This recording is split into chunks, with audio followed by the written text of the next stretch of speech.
പ്രിയമുള്ളവരെ, welcome to our channel edu obvious. Kerala administrative service KAS അതിൻ്റെ പുതിയ വിജ്ഞാപനം വന്നത് നിങ്ങൾ എല്ലാവരും അറിഞ്ഞിട്ടുണ്ടാവും. ഒരുപാട് പേര് അതിനു വേണ്ടിയിട്ട് അപ്ലൈ ചെയ്തിട്ടുണ്ടാവും. അപ്ലൈ ചെയ്യാത്തവർ എത്രയും പെട്ടെന്ന് തന്നെ നമ്മുടെ കേരള PSC തുളസി ലോഗിൻ ചെയ്ത് അതിൽ നിങ്ങൾ അപ്ലൈ ചെയ്യുക. വളരെ സിമ്പിളാണ്, പ്രത്യേകിച്ച് വലിയ പ്രൊസീജിയേഴ്സ് ഒന്നുമില്ല. വൺ ടൈം രജിസ്ട്രേഷൻ ചെയ്യാത്തവരുണ്ട് എങ്കിൽ അവരെന്ത് ചെയ്യാം, അതിൽ വൺ ടൈം രജിസ്ട്രേഷൻ കഴിഞ്ഞിട്ട് എന്ത് ചെയ്യാം, അപ്ലൈ ചെയ്യാം. നമ്മൾ ഈ വീഡിയോയിൽ പറയാൻ പോകുന്നത് KAS അഥവാ കേരള അഡ്മിനിസ്ട്രേറ്റീവ് സർവീസ് എന്ന എക്സാമിനെ കുറിച്ചിട്ടാണ്. പുതിയ കേരള ഗസറ്റ് ഒരുപാട് നോട്ടീസ് അതുപോലെ തന്നെ നോട്ടിഫിക്കേഷൻ ഇറക്കിയിട്ടുണ്ട്. അവ വ്യക്തമായിക്കൊണ്ട്, വളരെ ക്ലിയർ ആയിക്കൊണ്ട്, ക്രിസ്പ് ആയിക്കൊണ്ട് എന്താണ് KAS, അതുപോലെ KASൻ്റെ ക്വാളിഫിക്കേഷൻ എന്താണ്, KASൻ്റെ സിലബസ് എന്താണ്, എങ്ങനെ പ്രിപ്പയർ ചെയ്യുന്നതും അതേപോലെ ക്രാക്ക് ചെയ്യുന്ന സാധ്യതകൾ എങ്ങനെയാണ് എന്നൊക്കെയാണ് നമ്മൾ ഈ ഒരു വീഡിയോയിൽ വിലയിരുത്താൻ പോകുന്നത്. അപ്പോൾ നിങ്ങൾ സ്കിപ്പ് ചെയ്യാതെ ഇത് കാണാൻ ശ്രദ്ധിക്കുക. കാരണം ഈ വീഡിയോയിൽ ജസ്റ്റ് ഒരു ഇൻഫർമേഷൻ മാത്രമല്ല, മറിച്ച് KASൻ്റെ സിലബസിൻ്റെ ഇൻഡെപ്ത് ആയിക്കൊണ്ട് വിശകലനം ചെയ്യുകയാണ്. അതുപോലെ തന്നെ ക്വസ്റ്റ്യൻ പാറ്റേണും എത്ര ക്വസ്റ്റ്യൻസ് ഉണ്ട്, അതുപോലെ അതിൻ്റെ പാറ്റേൺ എങ്ങനെയാണ്, എവിടെ നിന്നൊക്കെയാണ് ക്വസ്റ്റ്യൻ വരുന്നത് തുടങ്ങിയിട്ടുള്ള കാര്യങ്ങളെല്ലാം ഈ ഒരു വീഡിയോയിൽ നിങ്ങൾ നൽകുന്നുണ്ട്. So follow me and subscribe our channel. Thank you for watching and continue. So ഈ KAS എന്ന് പറയുന്ന ഈ എക്സാമിനെ കുറിച്ചിട്ടുള്ള നമുക്കറിയാം, PSC ഇത് 2ാം തവണയാണ് വിളിക്കുന്നത്. അപേക്ഷിക്കേണ്ട ലാസ്റ്റ് തീയതി പറഞ്ഞ് നമുക്ക് തുടങ്ങാം. 9/4/2025 അഥവാ 2025 ഏപ്രിൽ 9-ാം തീയതിയാണ് അവസാന തീയതി. അപ്പോൾ അതിനു മുമ്പ് തന്നെ നിങ്ങൾ എന്ത് ചെയ്യണം, അപേക്ഷിക്കുക. നമ്മൾ ആദ്യം പറഞ്ഞതുപോലെ പ്രത്യേകിച്ച് പറയാനുള്ളത്, നമ്മുടെ ഈ ഒരു വകുപ്പ് ഏതാണ്, അത് കേരള അഡ്മിനിസ്ട്രേറ്റീവ് സർവീസ് ആണ്. അഥവാ KAS ഓഫീസർ ജൂനിയർ ടൈം എന്ന് പറയും. ഇതിൽ 3 വിഭാഗം സ്ട്രീം ഉണ്ട്. അഥവാ സ്ട്രീം 1, സ്ട്രീം 2, സ്ട്രീം 3. ഇതിൽ ഇപ്പോൾ സർവീസിലില്ലാത്ത സാധാരണ ഡിഗ്രി ക്വാളിഫൈഡ് ആയിട്ടുള്ള ഉദ്യോഗാർത്ഥികൾ ചെയ്യേണ്ടത് സ്ട്രീം 1ലാണ് അപേക്ഷിക്കേണ്ടത്. എന്താണെന്ന് പറയാം. ബാക്കിയുള്ള സ്ട്രീമൊക്കെ സർവീസിലുള്ള ഉദ്യോഗസ്ഥർ അല്ലെങ്കിൽ ജീവനക്കാർക്കാണ്. ഓക്കെ, ആകെ ഒഴിവുകളുടെ എണ്ണം ജസ്റ്റ് ഒന്ന് പറയാം. 31 ഒഴിവുകൾ ടോട്ടൽ ഉള്ളത്. അതിൽ സ്ട്രീം 1 അതായിരിക്കും സാധാരണ ഡയറക്റ്റ് ആയിട്ടുള്ള അപ്പോയിൻമെൻറ്റ് ഉണ്ടാവുക, അഥവാ നേരിട്ടുള്ള നിയമനം. അത് 11 സീറ്റാണുള്ളത്, 11 വാക്കൻസി ആണുള്ളത്. സ്ട്രീം 2 എന്ന് പറയുന്നതും സ്ട്രീം 3 എന്ന് പറയുന്നതിലും 10 വീതമാണ്. അപ്പോൾ നമ്മൾ ശ്രദ്ധിക്കേണ്ടത് ഇപ്പോൾ നേരിട്ടുള്ള നിയമനം, ഞാൻ വിചാരിക്കുന്നു അതായിരിക്കും കൂടുതൽ പേര് കാണുക എന്നുള്ളത്. അതല്ല, മറ്റു ജീവനക്കാർ കാണുന്നുണ്ടെങ്കിൽ അതിൻ്റെ സ്ട്രീം 2, സ്ട്രീം 3 നമ്മൾ പറയുന്നുണ്ടാവും. ഫസ്റ്റ് ഓഫ് ഓൾ സ്ട്രീം 1 എന്ന് പറയുന്നത് നേരിട്ടുള്ള നിയമനമാണ്. 2 എന്ന് പറയുന്നത് കേരള സർക്കാർ സർവീസിലെ വിവിധ വകുപ്പുകളിലെ പ്രൊബേഷൻ പീരീഡ് വിജയകരമായി പൂർത്തിയാക്കിയിട്ടുള്ള സർവീസിലുള്ളവർക്കാണ്.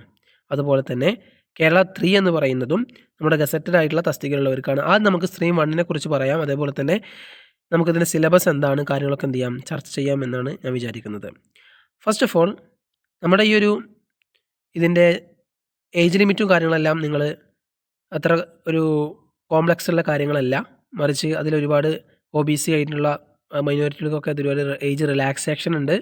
സോ ആദ്യമായിക്കൊണ്ട് ഇതിൻ്റെ വയസ്സിന് ഇളവിനെ കുറിച്ചിട്ട് പറയുന്നുണ്ട്. അതുപോലെ പട്ടികജാതിക്കാർക്കും എത്രത്തോളം എഴുതാമെന്ന് പറയുന്നുണ്ട്.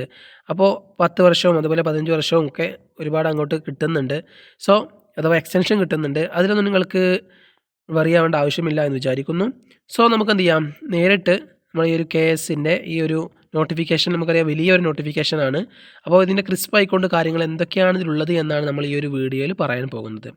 ഫസ്റ്റ് ഓഫ് ഓൾ നമുക്ക് സിലബസ് അതുപോലെ നിങ്ങൾ കാണുന്നുണ്ടാവും, നമ്മുടെ സ്ക്രീനിൽ കാണുന്നുണ്ടാവും ഇതിൻ്റെ എക്സാമിനെ കുറിച്ചിട്ട്. അഥവാ ഇതിൻ്റെ ഡേറ്റൊക്കെ ഓൾറെഡി വന്നിട്ടുണ്ട്. എന്നാണ് പ്രിലിമിനറി എക്സാം, അതേപോലെ മെയിൻസ് എക്സാം, അതുപോലെ ഇൻ്റർവ്യൂ, ഈ 3 ഘട്ടത്തിലായിരിക്കും ഉണ്ടാവുക.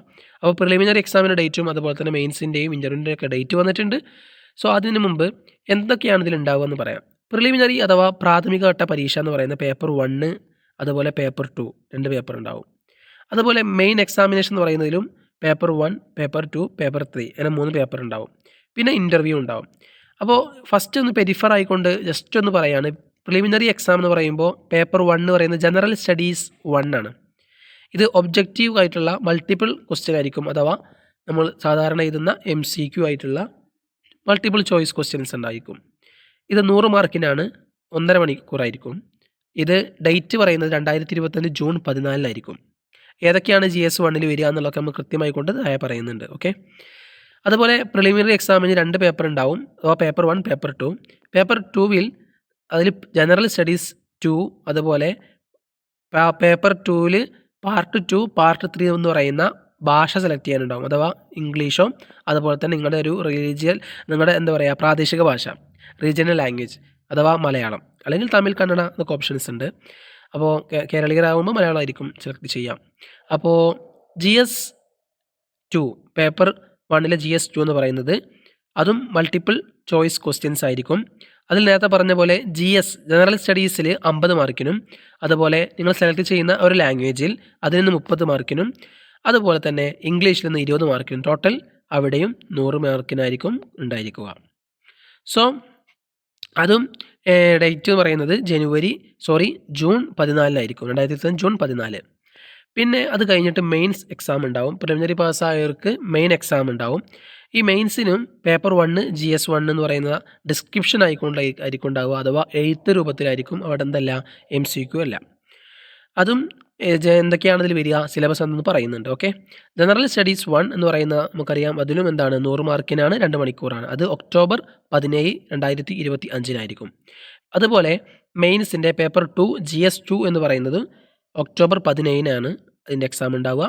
അതുപോലെ പേപ്പർ 3 GSഉം എന്താണ് ഒക്ടോബർ 18 ഇതൊക്കെ കഴിഞ്ഞ് പ്രിലിമിനറി എക്സാമും മെയിൻ എക്സാമും പാസ്സായതിനു ശേഷം ഇൻ്റർവ്യൂ ഉണ്ടാവും. 45 മാർക്കിന് 45 മാർക്കിന് ഇൻ്റർവ്യൂ ഉണ്ടാവും.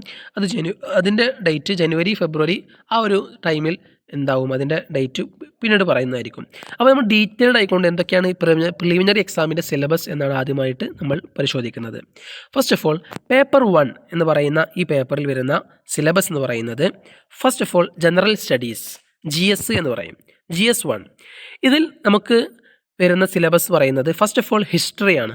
ഇന്ത്യയുടെയും അതുപോലെ നമ്മുടെ സംസ്ഥാനത്തിൻ്റെ കേരളത്തിനെയും കുറിച്ചിട്ടുള്ള ചരിത്രമാണ് ഇതിൻ്റെ സിലബസായി വരുന്നത്. അപ്പോൾ ആൻഷ്യൻ ആൻഡ് മിഡീവൽ പീരിയഡാണ് ഫസ്റ്റ് ഓഫ് ഓൾ ഇതിൽ പറയുന്നത്, അഥവാ പുരാതന അതുപോലെ തന്നെ മധ്യ ചരിത്രം. അതിൽ നമുക്കറിയാം salient features and major landmarks of ancient and medieval India, അഥവാ മിഡീവൽ ഇന്ത്യയുടെയും ആൻഷ്യൻ ഇന്ത്യയുടെയും പ്രധാനപ്പെട്ട പ്രത്യേകതകളും അതുപോലെ തന്നെ പ്രധാനമായ ലാൻഡ്മാർക്കുകളും പ്രധാന സംഭവവികാസങ്ങളാണ് പഠിക്കേണ്ടത്. അതുപോലെ art and culture, literature, architecture, അപ്പോൾ നമ്മുടെ കല, സാഹിത്യ, നിരൂപണം, അതുപോലെ കലാശാസ്ത്രം തുടങ്ങിയിട്ടുള്ള ഒരുപാട് കാര്യങ്ങളുണ്ട്. ഇന്ത്യയുടെ ഹെറിറ്റേജ്, കേരളത്തിൻ്റെ ഹെറിറ്റേജ്, ആർട്ട്, ലിറ്ററേച്ചർ, കൾച്ചർ അതും ഇതിൽ വരും.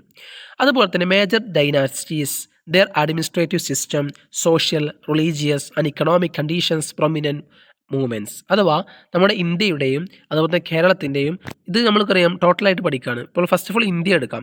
ഇന്ത്യയുടെ മേജർ ഡൈനാസ്റ്റീസ്, ഒരുപാട് ഭരണങ്ങൾ ഉണ്ടായിട്ടുണ്ടല്ലേ. മുഗൾ ഭരണമുണ്ട്, ഡൽഹി സുൽത്താനേറ്റ് ഉണ്ട്, അങ്ങനെ ഒരുപാട് നമ്മുടെ ചരിത്രത്തിലെ ഡൈനാസ്റ്റികളെ കുറിച്ചും അവരുടെ അഡ്മിനിസ്ട്രേറ്റീവ് ആയിട്ടുള്ള അവരുടെ ഭരണം നടത്തിയിട്ടുള്ള അതിൻ്റെ സിസ്റ്റം എങ്ങനെയായിരുന്നു, അവിടെയുള്ള പശ്ചാത്തലം എന്തൊക്കെയായിരുന്നു, അവരുടെ മതം എന്തായിരുന്നു, അവരുടെ സാമ്പത്തിക വ്യവസ്ഥ എന്തായിരുന്നു തുടങ്ങിയുള്ള കാര്യങ്ങളൊക്കെയാണ് നമ്മുടെ GS1 ഹിസ്റ്ററി എന്ന് പറയുന്ന ഭാഗത്ത് വരുന്നത്. ഇത് ഒരു ഹിസ്റ്ററിയിലെ ഒരു ഭാഗമാണ്. പിന്നീട് വരുന്നതാണ് മോഡേൺ പീരിയഡ് അഥവാ മോഡേൺ ഹിസ്റ്ററി എന്ന് പറയുന്നത്, ആധുനിക ചരിത്രം. അതിൽ modern Indian history from 18th century up to the present, അഥവാ 18ാം നൂറ്റാണ്ട് മുതൽ ഇന്ന് നമുക്കറിയാം ഈ പ്രസൻറ്റ് കാലഘട്ടം 21st century വരെയുള്ള ചരിത്രമാണ് മോഡേൺ ഇന്ത്യൻ ഹിസ്റ്ററിയിൽ വരുന്നത്. അതിലെ സിഗ്നിഫിക്കൻറ്റ് ഇവൻറ്റ്സ് ആണ്, പ്രധാനപ്പെട്ട സംഭവങ്ങൾ, അതുപോലെ പേഴ്സണാലിറ്റീസ്, പ്രധാനപ്പെട്ട വ്യക്തികളെക്കുറിച്ചും, ആൻഡ് ഇഷ്യൂസ്, പ്രശ്നങ്ങൾ അല്ലെങ്കിൽ സംഭവങ്ങളെക്കുറിച്ചാണ് അതിലുണ്ടാവുക.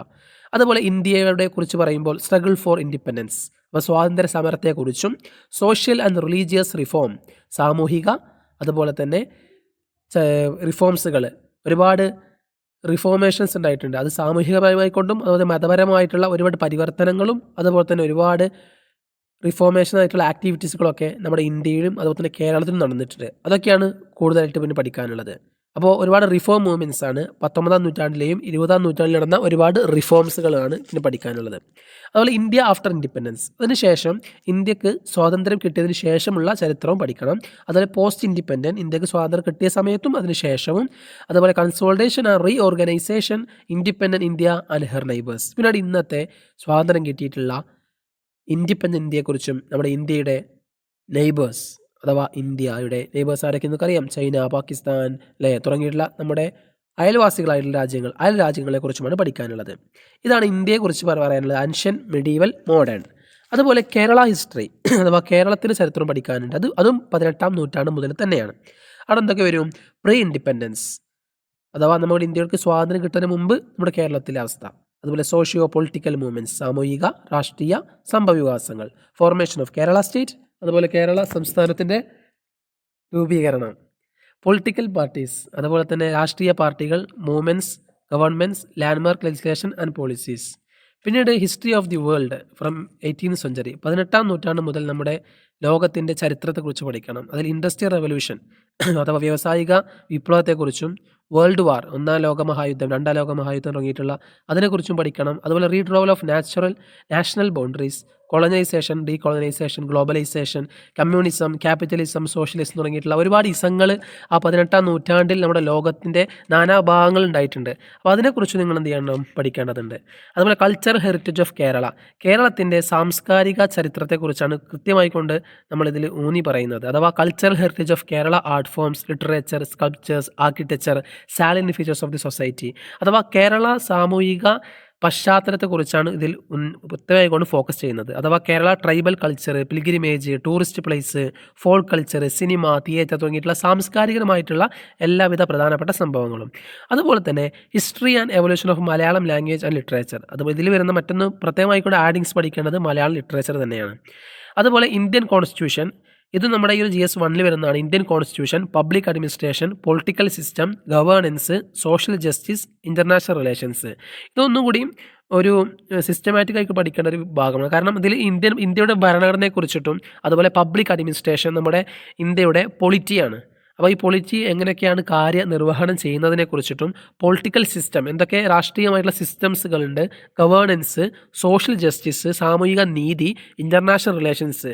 അപ്പോൾ അന്താരാഷ്ട്ര ബന്ധങ്ങൾ എന്തൊക്കെയാണ്, ഇന്ത്യ നമുക്കറിയാം ഇപ്പോൾ കൂടുതലായിക്കൊണ്ട് കത്തി നിൽക്കുന്ന വിഷയങ്ങളാണ്.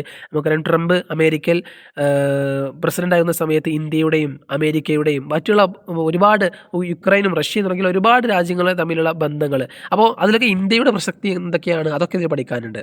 അപ്പോൾ ഇതൊക്കെയാണ് ഇതിൽ പ്രത്യേകിച്ച് ഒരുപാട് കൊടുത്തിട്ടുണ്ട് ഈ സിലബസിൽ. നമുക്കറിയാം ഇതിൽ എന്തൊക്കെയാണ് വരിക എന്നുള്ളത്. കോൺസ്റ്റിറ്റ്യൂഷൻ റിലേറ്റഡ് ആയ സംഭവങ്ങളും, അതുപോലെ യൂണിയൻ, സ്റ്റേറ്റ്, പാർലമെൻറ്റ്, അതുപോലെ നിയമസഭ, ഇത് അവരുടെ ഫങ്ഷൻസുകൾ, പവറുകളെ കുറിച്ചിട്ട്, അതുപോലെ നമ്മുടെ കോൺസ്റ്റിറ്റ്യൂഷനിൽ പറയപ്പെട്ട പഞ്ചായത്ത് രാജ്, അതുപോലെ ലോക്കൽ ഗവേണൻസ്, സ്റ്റാറ്റ്യൂട്ടറി, അതുപോലെ റൈറ്റ്സ്, ഒരുപാട് അവിടെ മനുഷ്യാവകാശങ്ങളും സ്ത്രീകളുടെ അവകാശങ്ങളും, അതുപോലെ SC/ST അവകാശങ്ങളും കുട്ടികളുടെ അവകാശങ്ങളും തുടങ്ങിയുള്ള ഒരുപാട് കാര്യങ്ങൾ.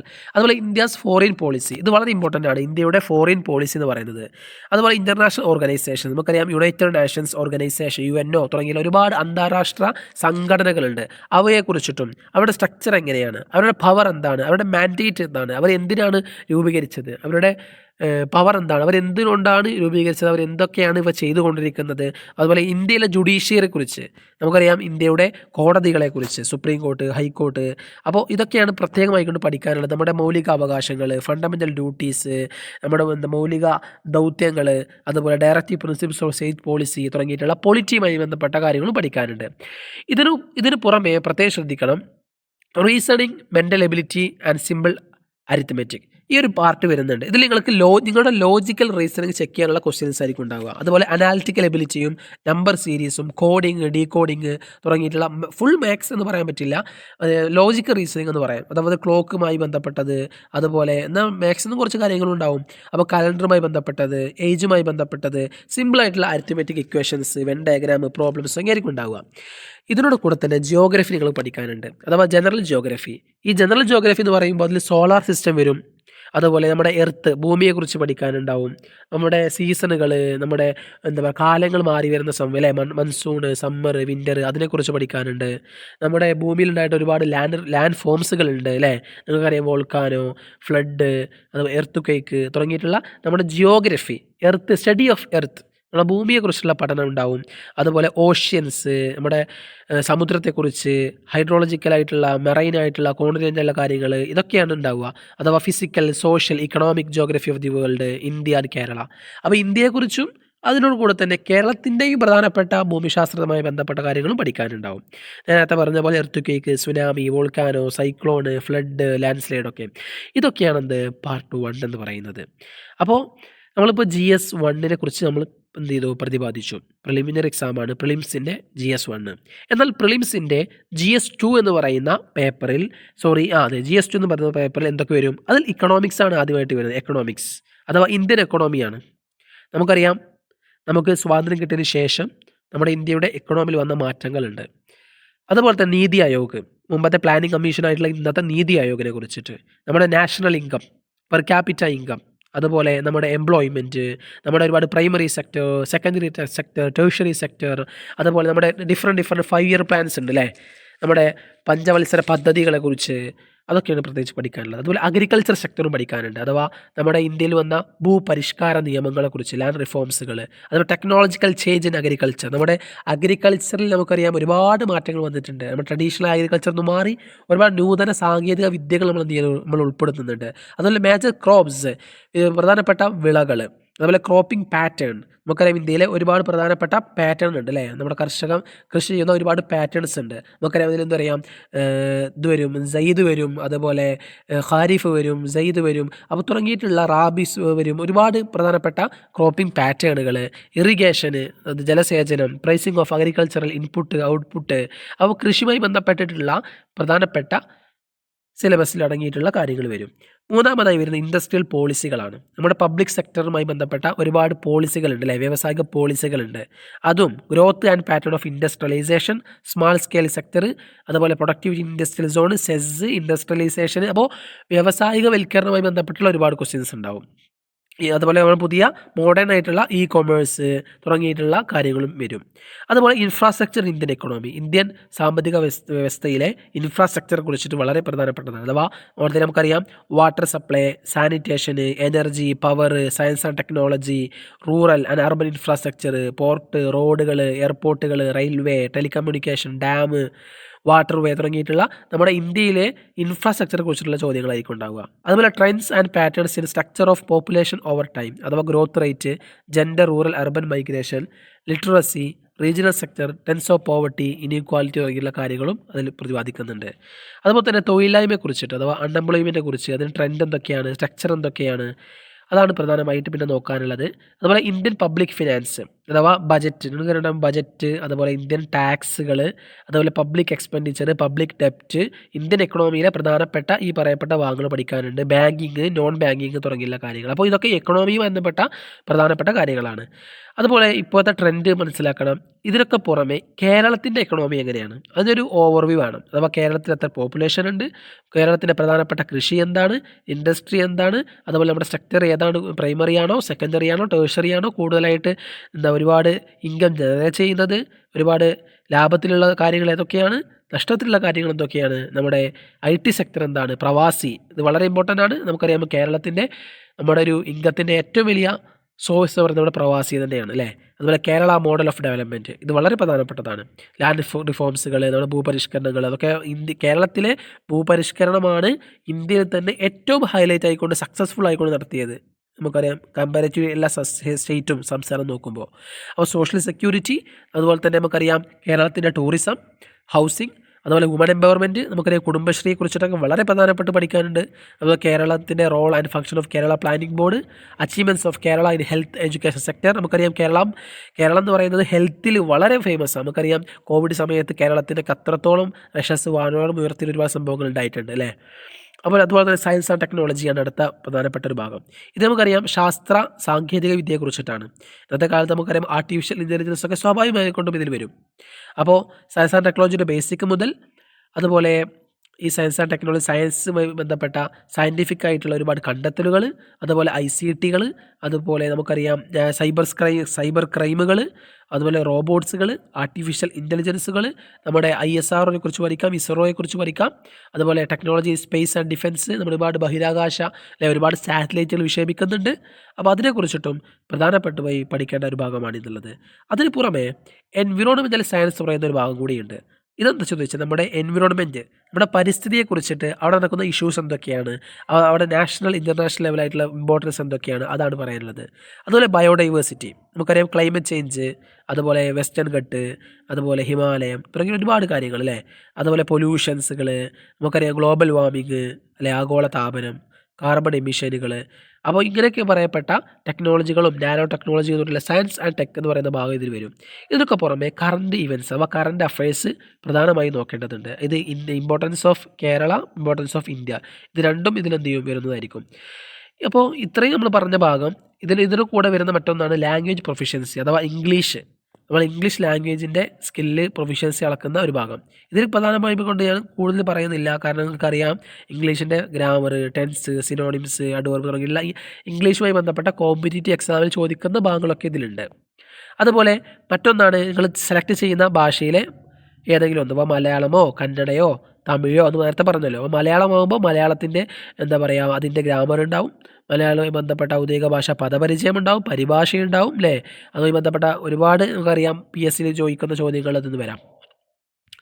അപ്പോൾ നമ്മൾ ഒന്ന് ഈ പറഞ്ഞതെല്ലാം ഒന്ന് കൺക്ലൂഡ് ചെയ്യുകയാണെങ്കിൽ, സിലബസ് പറയുമ്പോൾ പേപ്പർ 1, പേപ്പർ 2 എന്ന് പറയുന്ന പ്രിലിംസിൻ്റെ എക്സാം ഉണ്ടാവും.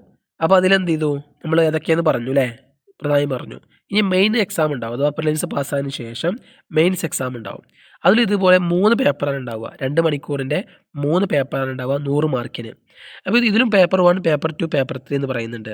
അപ്പോൾ നമ്മൾ ഇതും കൂടി ഒന്ന് ചർച്ച ചെയ്യുകയാണ്. ഇതിലിപ്പോൾ നമ്മൾ പ്രിലിംസിൽ പറഞ്ഞ അതേ സിലബസുകളും മെയിൻ എക്സാമിൽ വരും, പക്ഷേ കുറച്ച് മാറ്റങ്ങളുണ്ട്. അതുകൊണ്ട് ഒന്ന് പരിശോധിക്കാം, എന്നിട്ടൊന്ന് എന്ത് ചെയ്യാം, നമുക്ക് വൈൻഡപ്പ് ചെയ്യാം. സോ ഇതിൽ KIS-ൻ്റെ മെയിൻ എക്സാമിന് വരുന്ന സിലബസ് നോക്കാം. ഫസ്റ്റ് ജനറൽ സ്റ്റഡീസിൽ ഒന്നാമത്തെ history of India and Kerala, ഇന്ത്യയുടെയും കേരളത്തിൻ്റെയും ചരിത്രം. നമ്മൾ നേരത്തെ പറഞ്ഞതേ സംഭവം തന്നെയാണ്. ആൻഷ്യൻ്റ്, മിഡീവൽ, മോഡേൺ, അതുപോലെ ആർട്ട് ആൻഡ് കൾച്ചർ, ഡൈനാസ്റ്റികൾ അല്ലേ, മോഡേൺ പീരിയഡ് നമ്മൾ ചർച്ച ചെയ്തിട്ടുണ്ട്. അപ്പോൾ കേരളത്തിൻ്റെ ഹിസ്റ്ററി, വേൾഡ് ഹിസ്റ്ററി, അതുപോലെ കേരളത്തിൻ്റെ കൾച്ചറൽ ഹെറിറ്റേജുകൾ, ടൂറിസ്റ്റ് പ്ലേസ് ഒക്കെ പറഞ്ഞല്ലോ. ഇതാണ് പേപ്പർ 1. സിമ്പിൾ അല്ലേ. പേപ്പർ 1ൻ്റെ സിലബസ് പറയുമ്പോൾ നമുക്ക് എന്ത് ചെയ്യാം, എങ്ങനെ നമുക്ക് പറയാം, പേപ്പർ 1ൽ അല്ലേ, പേപ്പർ 1ൽ ഹിസ്റ്ററിയാണ് ഒന്നാമതായിട്ടുള്ളത് അല്ലേ, ഹിസ്റ്ററിയാണ് ഒന്നാമതായിട്ടുള്ളത്. എന്നാൽ പേപ്പർ 2ൽ എന്താണ്, അത് ഇന്ത്യൻ കോൺസ്റ്റിറ്റ്യൂഷൻ, ഇന്ത്യയുടെ ഭരണഘടന, public administration, political system, governance, social justice, international റിലേഷൻസുമായി ബന്ധപ്പെട്ട നമ്മൾ മുമ്പ് ചർച്ച ചെയ്ത കാര്യങ്ങൾ തന്നെയാണ്. അതിനോടൊപ്പം പ്ലസ് സയൻസ് ആൻഡ് ടെക്നോളജിയും ഉണ്ടാവും. അത് നമ്മൾ എന്ത് ചെയ്തു, ഇപ്പോൾ നമ്മൾ ചർച്ച ചെയ്തു. ഓക്കെ, ഇതാണ് പേപ്പർ 2. അപ്പോൾ ഒന്ന് മനസ്സിലായി, പേപ്പർ 1 ഹിസ്റ്ററിയാണ്, പേപ്പർ 2 സയൻസ് ആൻഡ് ടെക്നോളജിയും അതുപോലെ ഇന്ത്യൻ കോൺസ്റ്റിറ്റ്യൂഷനുമാണ്. അപ്പോൾ പേപ്പർ 3യോ, പേപ്പർ 3 എക്കണോമിക്സ് ആണ്, നേരത്തെ പറഞ്ഞല്ലോ. അപ്പോൾ ഇന്ത്യൻ ഇക്കണോമിയാണ്. ഇതിലെന്ത് ചെയ്യും, കേരള ഇക്കണോമിയും കൂടി നിങ്ങൾ എന്ത് ചെയ്യണം, പഠിക്കണം. മറ്റൊന്ന് വരുന്ന ജിയോഗ്രഫി. അപ്പോൾ എക്കണോമിക്സും ജിയോഗ്രഫിയുമാണ് പാർട്ട് 3 ഉള്ളത്. ഇതിന് പുറമെ കറണ്ട് അഫയേഴ്സ് നോക്കണം, അഥവാ എക്കണോമിക്സിലും ജിയോഗ്രഫിയിലും ബന്ധപ്പെട്ട നമ്മുടെ ഈ സിലബസുമായി ബന്ധപ്പെട്ട എല്ലാ കറണ്ട് അഫയേഴ്സും നോക്കണം. അപ്പോൾ ഇത്രയുമാണ് നമ്മുടെ KIS-ൻ്റെ സിലബസ് എന്ന് പറയുന്നത്. ഇതിനോട് കൂടി മറ്റൊന്ന് കാര്യം ഞങ്ങളോട് പറയട്ടെ, നമ്മുടെ KIS-ൽ ഏതൊക്കെയായിട്ടുള്ള സർവീസുകളാണ് ഉള്ളത് എന്നുള്ളതും പ്രത്യേകമായിക്കൊണ്ട് കൊടുത്തിട്ടുണ്ട്. അതുകൂടി നമുക്ക് എന്ത് ചെയ്യാം, പറയാമെന്ന് വിചാരിക്കുന്നു. നമുക്കറിയാം ഈ KIS എന്ന് പറയുമ്പോൾ ഡിപ്പാർട്ട്മെൻറ്റുകൾ ഒരുപാടുണ്ട്. അഥവാ സിവിൽ സപ്ലൈ, കൊമേഴ്ഷ്യൽ ടാക്സ്, അതുപോലെ commissionerate four entrance examinations, corporation department, culture, general education, industry തുടങ്ങിയിട്ടുള്ള ഒരു 30ഓളം വരുന്ന ഡിപ്പാർട്ട്മെൻറ്റുകളിലേക്കാണ് ഈ KIS എന്ന് പറയുന്ന ഈ ഒരു എക്സാം നിങ്ങൾക്ക്, ഈ ഒരു ഓപ്ഷൻ നിങ്ങൾക്ക് തുറന്നു വെക്കുന്നത്. അപ്പോൾ ഇതിൽ നിന്നൊക്കെ മനസ്സിലാക്കാൻ പറ്റുന്നത് എന്താണ്, നമുക്കറിയാം ഓൾ ഇന്ത്യൻ സർവീസ് ആയിട്ടുള്ള IAS, IPS, IFS തുടങ്ങിയിട്ടുള്ള അല്ലേ, നിങ്ങൾക്കൊക്കെ പരിചയമുണ്ടാകും. ഇതൊക്കെ എന്താണ്, ഒരു എക്സാമ്പിൾ പറയുമ്പോൾ IAS അഥവാ ഇല്ലേ, ഇന്ത്യൻ അഡ്മിനിസ്ട്രേറ്റീവ് സർവീസ്. അതാണ് നമുക്കറിയാം ഇന്ത്യയിലെ ഏറ്റവും വലിയ ഒരു ഓൾ ഇന്ത്യ സർവീസ് എക്സാം എന്ന് പറയുന്നത് ഈ ഒരു UPSC നടത്തുന്ന എക്സാമാണ്. അപ്പോൾ ഇത് സ്റ്റേറ്റ് ലെവലായിക്കൊണ്ട് നമുക്കറിയാം ഒരുപാട് മറ്റ് സംസ്ഥാനങ്ങളിൽ ഓൾറെഡി ഉണ്ട്. അപ്പോൾ നമ്മുടെ കേരളത്തിൽ 2ാം തവണയാണുള്ളത് ഈ KIS എന്ന് പറയുന്ന എക്സാം. അപ്പോൾ ഇതൊരുപാട് സ്കോപ്പുകൾ ഇത് വരുന്നുണ്ട്. അപ്പോൾ ഇൻഷാ അല്ലാഹ് നമ്മൾ വരും വീഡിയോകളിൽ KIS-ൻ്റെ സാധ്യതകൾ എന്തൊക്കെയാണ്, അഥവാ KIS-ൻ്റെ മറ്റു സ്കോപ്പുകളും അതുപോലെ ഇതിൻ്റെ പ്രത്യേകമായ ഫീച്ചേഴ്സ് എന്തൊക്കെയാണെന്നുള്ളത് മറ്റൊരു വീഡിയോയിൽ നമുക്ക് ചർച്ച ചെയ്യാം. അപ്പോൾ ഇത്രയുമാണ് നമ്മൾ ഈ പറയപ്പെട്ട ഒരുപാട് ചാൻസുകളുള്ള ഒരുപാട് വലിയ ഒരു ഓപ്പർച്യൂണിറ്റിയാണ് ഇതിലൂടെ നമുക്ക് വന്നിട്ടുള്ളത്. അപ്പോൾ ഇത് നമുക്ക് KIS-ൻ്റെ സിലബസുകൾ എന്തൊക്കെയാണ്, അതുപോലെ KIS-ൻ്റെ എക്സാം രീതി എങ്ങനെയൊക്കെയാണെന്നൊക്കെ ഇതിൽ പറഞ്ഞു. അപ്പോൾ അപ്ലൈ ചെയ്യാത്തവർ പെട്ടെന്ന് തന്നെ അപ്ലൈ ചെയ്യുക. അപ്പോൾ എന്തെങ്കിലും ഡൗട്ടുകളും അതുപോലെ നിങ്ങളുടെ അഭിപ്രായങ്ങളെല്ലാം കമൻറ്റ് ബോക്സിൽ രേഖപ്പെടുത്തുക. സോ അടുത്ത വീഡിയോയുമായി വീണ്ടും കാണാം. Okay, thank you all.